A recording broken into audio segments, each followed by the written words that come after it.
I would love to invite our panel of, I'm going to say experts. No, I'm not. Our panel who are going to come up and they're going to join us up here. And I would love you to give a round of applause to them as they come up. Here we have.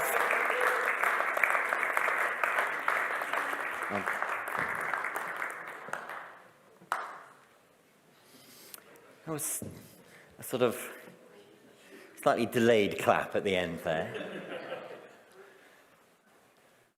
Great. So, guys, here is a microphone. Are we able to use your mic that's there as well? Does that work? No. Okay, it'll cause problems. That's fine. Wonderful. So, why are we doing this? Is a good question to ask at this stage. We feel that sometimes we do this at the end of a sermon series, which is a good opportunity to kind of consolidate some of our thinking, open it to the floor. This is a discussion. This is not a sermon. It's not, the preachers forgot to say a few things and they're going to lob some more stuff in. It is a discussion, and we'd love to draw some of your thoughts as well. And if you also would love to contribute, then wave a hand, and Chloe's going to run around with a microphone in a moment and draw some questions out. I said also that we're not experts up here, so we're just contributing to the conversation. And there are plenty of questions out there that we all have. And so forgive us if we don't answer all your questions. I think I'm quite glad to have said that. Okay, all right. I don't know whether everyone knows these guys up here. I'm going to... Well, actually, why don't you just pass the microphone around, just to make sure the mics are working. Why don't you say who you are, how long you've been at St. Michael's, and the topic of the preach that you preached on over the last 7 weeks. Hopefully you can remember that. If you can't remember that, then we're really struggling already. Okay. I'm James. I talked about emotional awareness, thinking about being strengthened by God, praying through our emotions, being strengthened by the Spirit, and then offering ourselves again to God in service. So that was the sermon that I did. And I've been here, through lockdown. I was in Cheltenham. I was online last year with Cafe Church on Sundays and online. But I've moved to Sea Mills down the road in Bristol. And I suppose I'm in my second year of being in Bristol. So that's me. Thanks, James. I'm Rachel. How long we've been... I've been here nearly all my life. Nearly. Not quite. And I spoke on becoming less anxious. Great. Thanks, Rachel. Brill. You can use 2 microphones. Wow. Double portion. Does that mean you'll be twice as loud? No. Definitely not. I'm Pete. Came here in September. Trainee vicar. I spoke on prayer and listening. That's the one. Yeah. Prayer and listening. Prayer and listening. Yeah. So I talked about the sheep, the shepherd, the stranger, and the saviour. Wow, there were the points, guys. You obviously all remember that, don't you? Excellent. And I'm Julie, and I've been here for a very long time. I'm getting on for 40 years. And I spoke just last week on Retreat to Go Forward, about the need to be intentional and appropriate about looking after ourselves so we can resource ourselves in life. Great, thanks, Julie. Can we have the slide up which has the talks that we've been focusing on? The title of our sermon series was Spiritual Detox. And right at the beginning, I defined detox as short-term intervention designed to remove toxins in your body. Now, a spiritual detox, I suppose, is removing the obstacles that get in the way of us getting closer to God. So I thought I'd throw open a question right at the beginning before I throw it open to you. We do have a few already prepped questions in case we didn't like yours. But I'd love just one or two of you just to answer this question, is how we're thinking about creating space for God over Lent. I wonder how do you create space for God? What does that look like in your life at the moment? Creating space. What does it look like over the week? I wonder whether anyone would like to answer that. So Pete would love to answer that. So what does that look like just for you? Do you have a routine? Is that... what? Yeah, I think for me, being at theological college, we have to do chapel every morning, and we spend a lot of time talking about the Bible, talking about God, a lot of time in worship, so lots of different things. And for me, one of the most important things is creating space within that. So focusing on one phrase or one word or one little nugget each day. We have to say morning prayer quite often.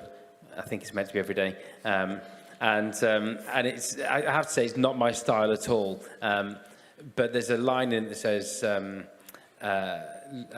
the light of your presence, O God, set our hearts on fire with love for you.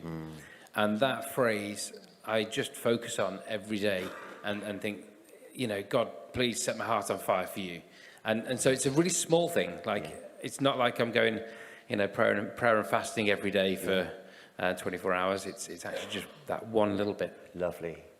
For those of you who tune into morning prayer on a Wednesday morning and a Friday morning at St. Michael's here, you'll recognise that phrase, set our hearts on fire with love for God. Thanks, Pete. Shameless plug. Well done. Excellent. Excellent. Thanks. Anyone else would like to what does creating space look like for you? Well, it's different in different seasons. I've just had a baby, little baby Pearl. Some of you will know that. And so some of my rhythms have been disturbed. And so as I'm reminded again of in Ecclesiastes, there's different times for different things.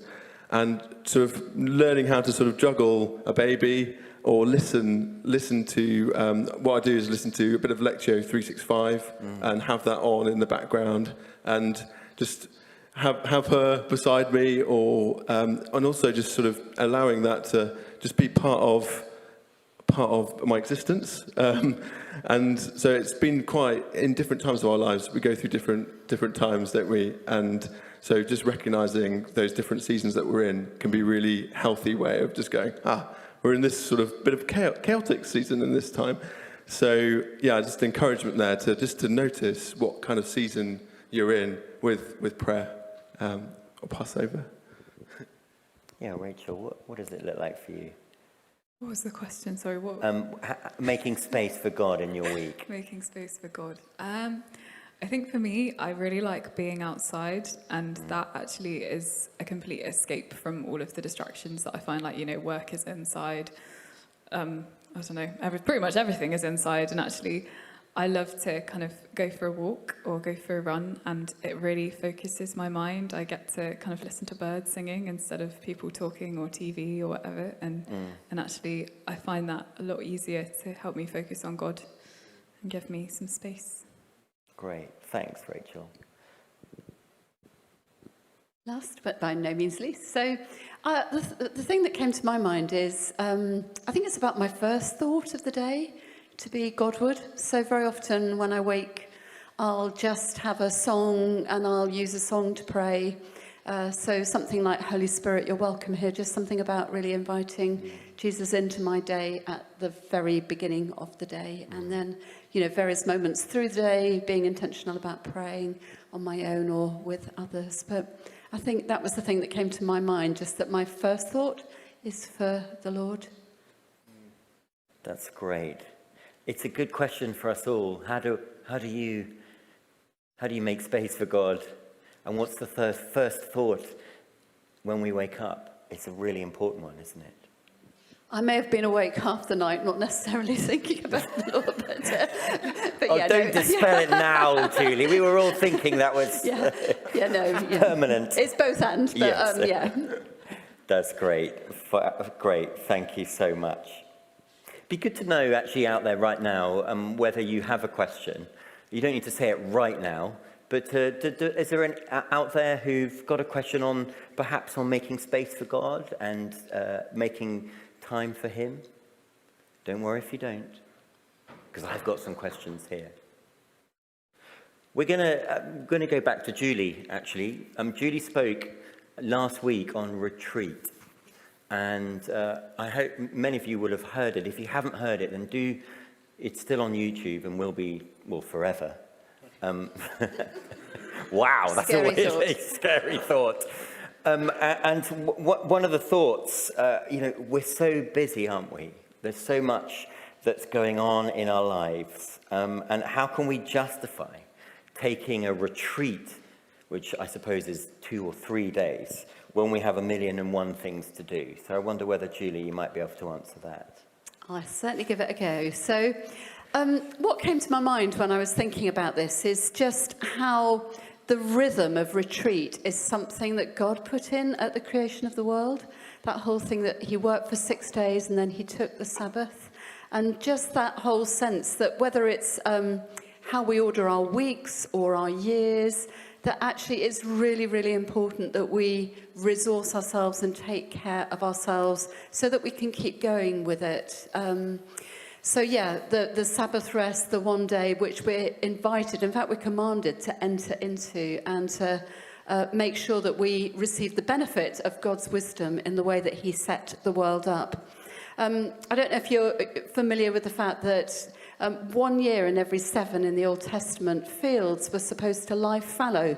So you worked your fields for 6 years, you rotated them, and then you gave them a year off. And the idea was in that year that they replenished their goodness. And so there's something, I think, about recognizing that we need replenishing, we need resourcing. So whether that's part of our normal rhythm of life or taking special retreat time out, it's about resourcing ourselves. Bishop Mike, who was bishop in this diocese until a few years ago, used to have a saying about ministry being for marathon runners, not sprinters. And I think there's a lot of wisdom in that. So I think it's just something about God's wisdom, knowing what we need so that we don't burn out, we can keep going, and we look after ourselves along the way. So although it might seem counterintuitive, because you take time out from regular work and it puts pressure on the time you are working, actually it's good for our souls and we'll feel the benefit of it. Well, I used to have an old minister who talked about retreating to advance, that actually, we talk about retreating, but it is in order that we will flourish and advance, which I always liked.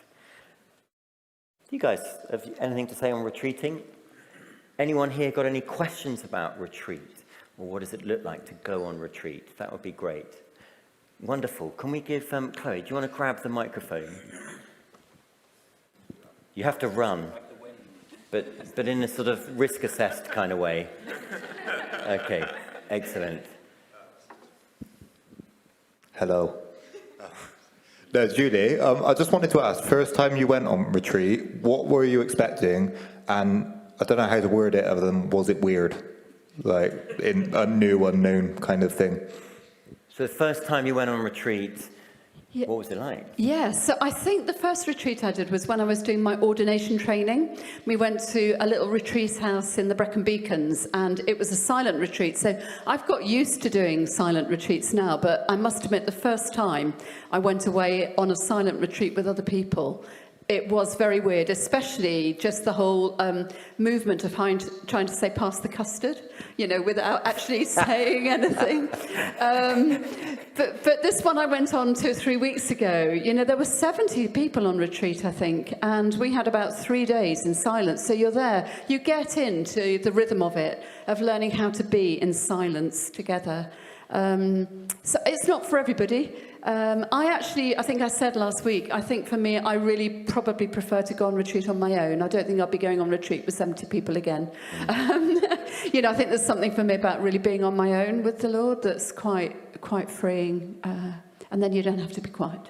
Although I do like silence as well, so.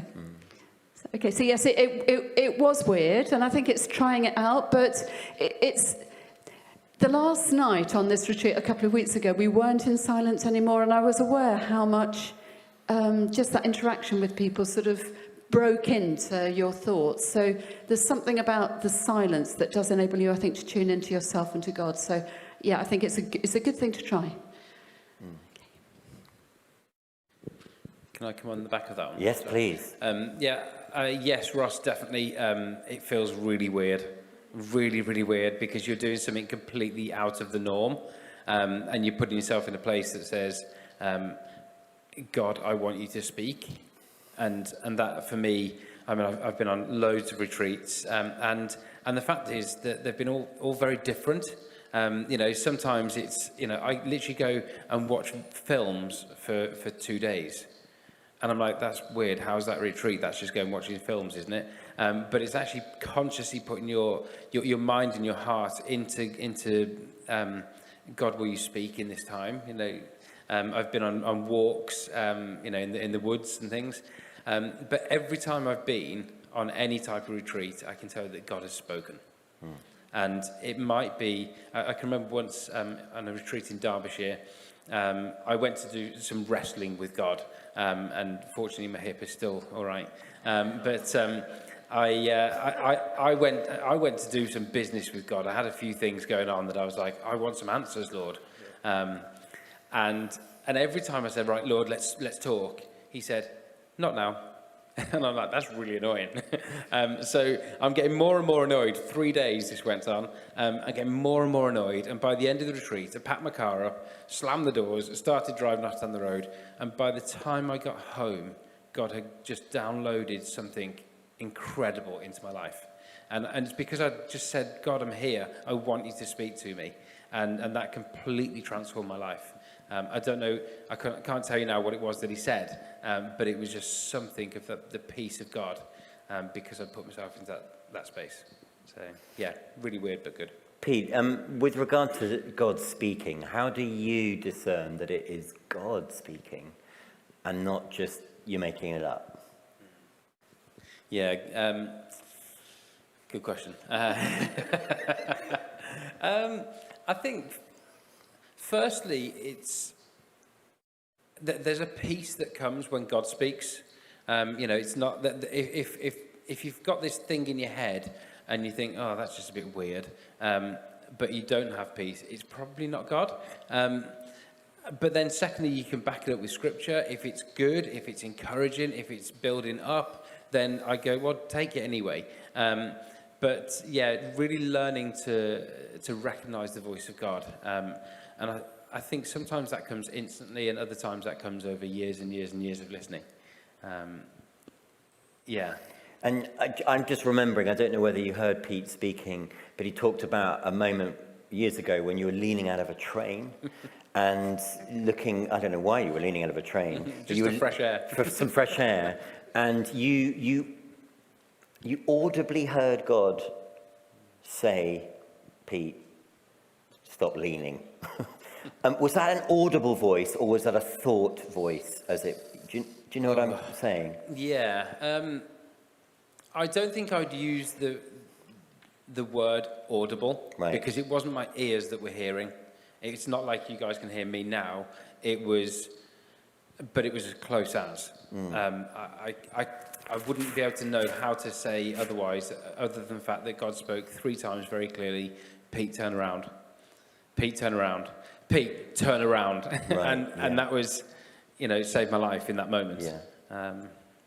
Yeah. But I don't know. Yeah. Is the honest answer. I just don't know. Yeah. But you can always ask a mate and say, do you reckon I heard God? Yeah. And see if they've got the same peace that you have. At that moment, to be fair, I didn't really feel peaceful. I thought, oh, flip, that was close. Yeah, ask a mate is a good one. We discern in community, not just on our own. That's great.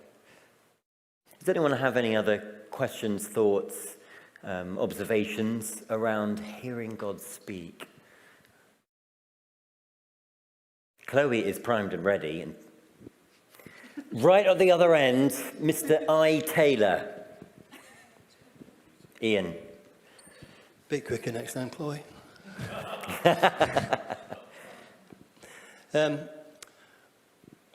don't know if anybody else has had a situation where you've wanted God to give you a clear answer, but you've been so emotionally involved with the outcome of what the answer might be that you give up trying to hear and just throw the ball back at God, because that's what I found myself doing at one time. Has anybody had an experience of being so emotionally entangled in the issue that you doubt your ability to hear God, and how did you handle it?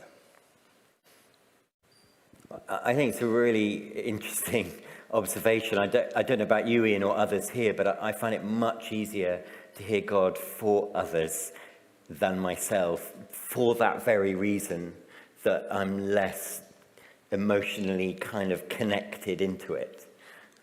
So I wonder if anyone else here has any observations about that, or anyone on the panel. James is primed and ready.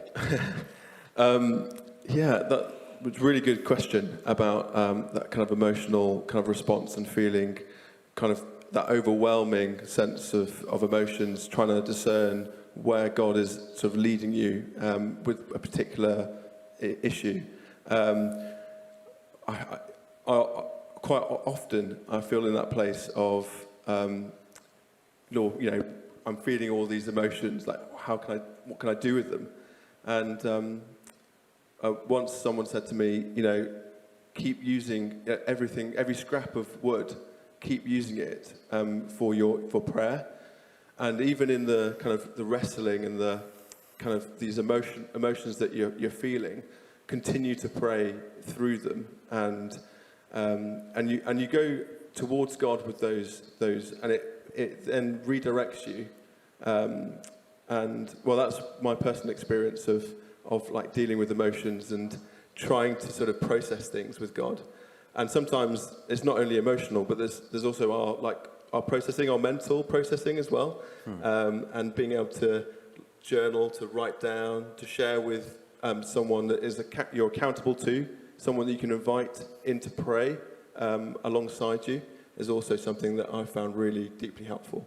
So those just some thoughts there. So just using those emotions there to feed the fire of your heart, a bit like that prayer you began with, Pete, of that, let my heart be set on fire, and now I label those fires to continue to be lit, because the emotions are helpful, but then they can become overwhelming. And so it's just sort of being aware where you're feeling overwhelmed, bringing others around you to support you, because that's what we're built for, isn't it? To be in community with one another, and to share in each other's challenges and burdens. So, that's. Anyone else want to share on that? Yeah, I feel very underqualified to share anything on this, but I think I often find myself in the situation where I just assume that God is saying whatever I don't want him to say. I don't know if anyone can relate to that.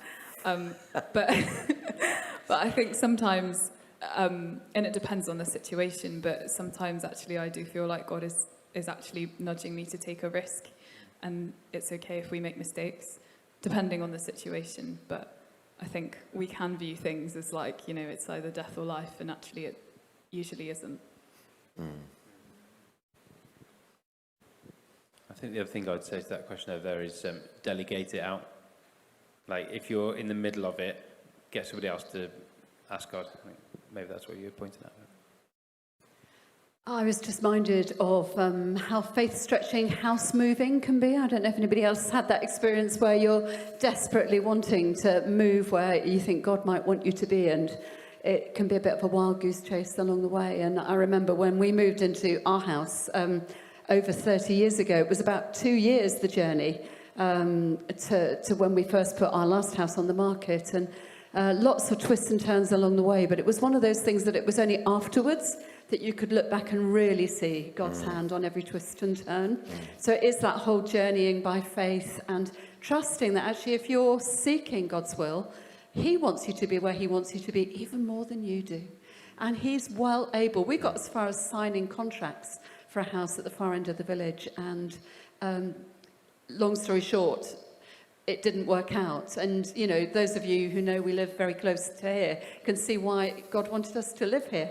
But it was only afterwards that we could really see it. And actually, there was a friend that had a dream. You know, we were so just thinking about Ian's question about you're so emotionally invested and exhausted. You know, just thinking, can you dare to hope again? You know, when it's all gone wrong several times. And somebody had a dream of the house that we moved into, and I remember taking her to see 2 possible houses we were looking at, just to see if either had a resonance. And we ended up where we were, and, you know, God was absolutely in every twist and turn, but it was only afterwards that we could really recognise the wisdom.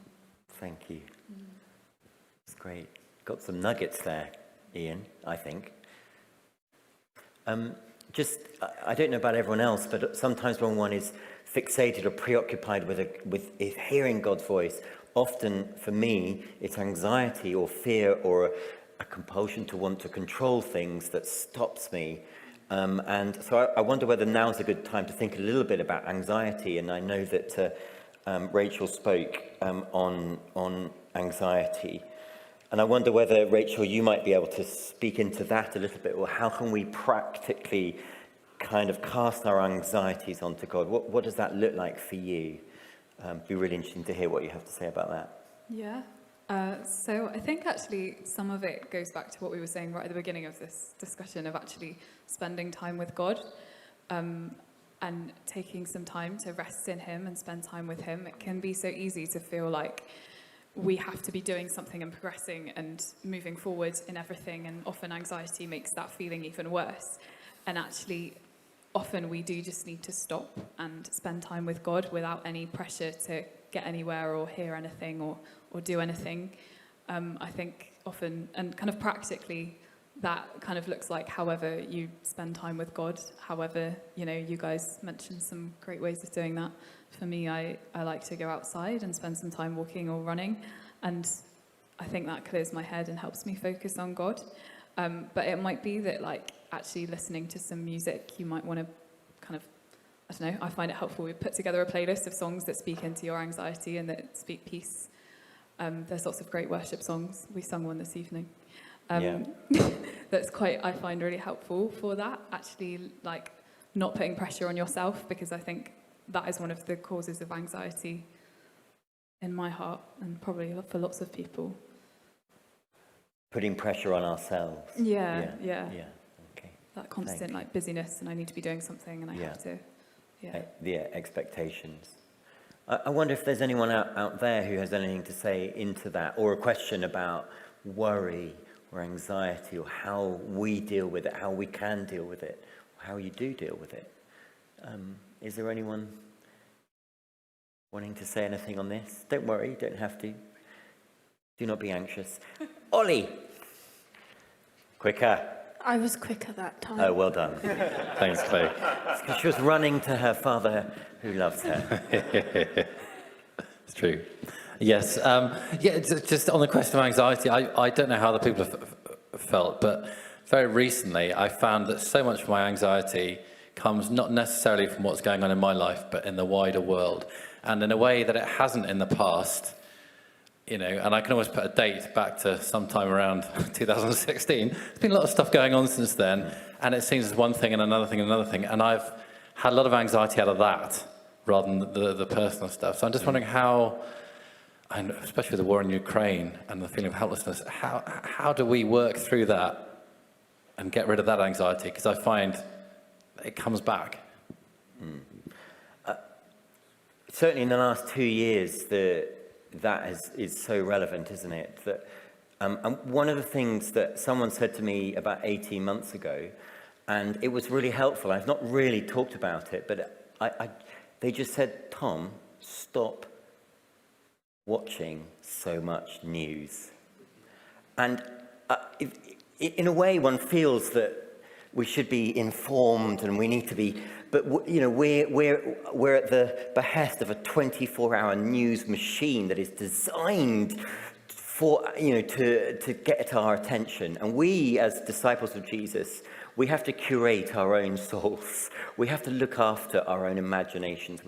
And in many ways, we're not designed to know all this information as human beings, I don't think. And we need to be able to say, I'm not going to be looking at that. So I actually deleted the BBC app off my phone. I just stopped and said, no, because all I am hearing is fear, fear, fear. And it's not helpful just to diet on that. So just to say, from my own perspective, from my own curating my own soul, I just needed to, and I need to be very careful how much I consume of that.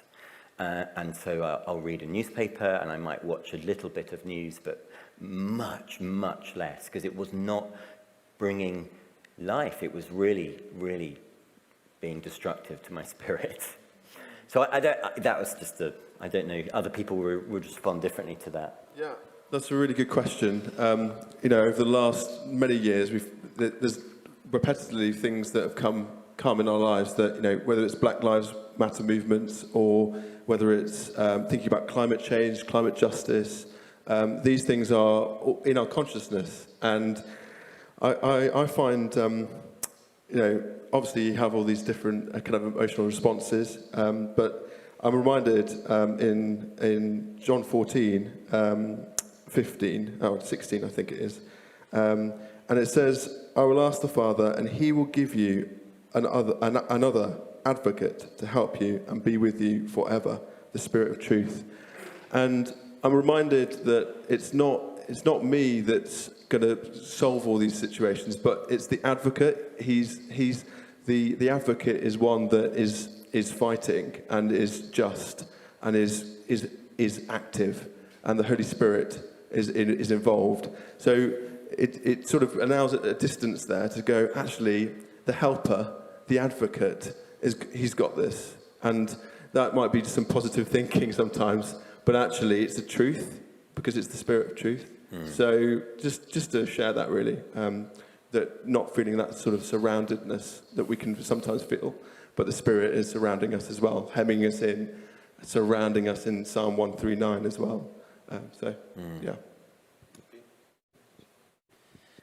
Yeah, I think myself and James had a conversation on the way to church this evening, very similar to this one. I used to think that the BBC News was just going through the A, B, C, D, E, F, G. It was COVID, then it was Delta, then it was, Brexit, wrong order, I'm dyslexic, sorry. But yeah, essentially we said, well, it's wars and rumours of wars, and, the earth is creaking. We are living in end times. Whenever that's going to happen, we don't know, when Christ comes again. And that's the hope that we hold on to. Several years ago, well, a couple of years ago, in fact, 2 years ago, probably today, I came out of hospital, having had COVID in Switzerland. And during that time, I was lying in the hospital bed, with all the tubes and drips and things. And a mate of mine prayed for me, and he said, in his prayer, he said, Lord, thank you so much that you have not abandoned us. You are still on your throne. And so all of the anxiety that I was having of whether I was going to wake up the next morning or whether I was going to die overnight completely left me, because that realization that God has not abandoned us, he's still on his throne, and he still reigns today as he always will. That was just such a hope for me to hold on to. One of you, in one of your sermons in the last few weeks, has quoted that verse at the end of John 16 about, in this world you will have trouble, but take heart, I have overcome the world. And I think that's one that I often come back to. So, yeah. So in that, let's not be surprised in a way that we're to expect it. It's what we do in it that is important. And that's often different to a hysterical response that the media would love to perpetuate, because for all sorts of reasons. Yeah. Thank you. Ollie, was there anything else that you wanted just to add to that in terms of your own response? You can say no. That's fine. No, that's great. That's great. Thank you. We have got, Ian, we've got time for one more short, and then we'll need to move on. Much improved, thank you. It's just a quick response to that particular issue. Yeah. Churches Together are holding a vigil on College Green next Sunday, and it is going to be a silent vigil for the Ukraine issue. And it's felt that any prayer that is attempted to be said publicly won't be adequate.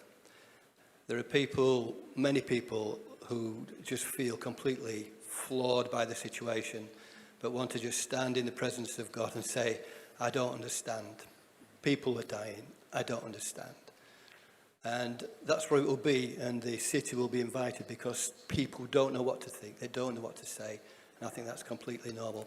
And as churches together, we want to recognise that and make it a moment in the life of the city where people can pause in silence and reflect in God's presence on College Green. And I think sometimes when there's bad stuff, no words can put any prayer of any substance, but God hears our hearts. So I'm not on the panel. When is that, Ian? That is next Sunday afternoon, College Green, 2 o'clock while 4 o'clock. People don't have to stay for 2 hours. Just go and pause and stand with other Christians from around Bristol. 180 churches are invited. And it can be a moment of witness, but that's not really the reason for doing it. It's the church making space for people to collectively mourn, collectively pray, collectively stand in silence. Great. Ian, thank you so much. That's a great practical response. Something that we can do is stand with each other in unity, solidarity, and in prayer. We're going to just draw this to a close. It's been really good to have a conversation. I hope that that's been helpful. I haven't asked them, but I'm going to suggest that these guys would be around during ministry time and on hand if there are things that you'd love them to pray for you for. Would you be on hand? You can't say no right now. No, I'm going to the pub. No, not me. Rachel might have Oh difficulty. no, Rachel won't be. multitasking. You'll have 4 people gathered around you as you're leading us in worship. Like, she's not praying for us. If you'd like Rachel to pray for you, then come and speak to me. And I won't be Rachel, but I will be on hand to pray as well. Likewise, our ministry team as well. Should we give our panel a wonderful round of applause? It's not easy.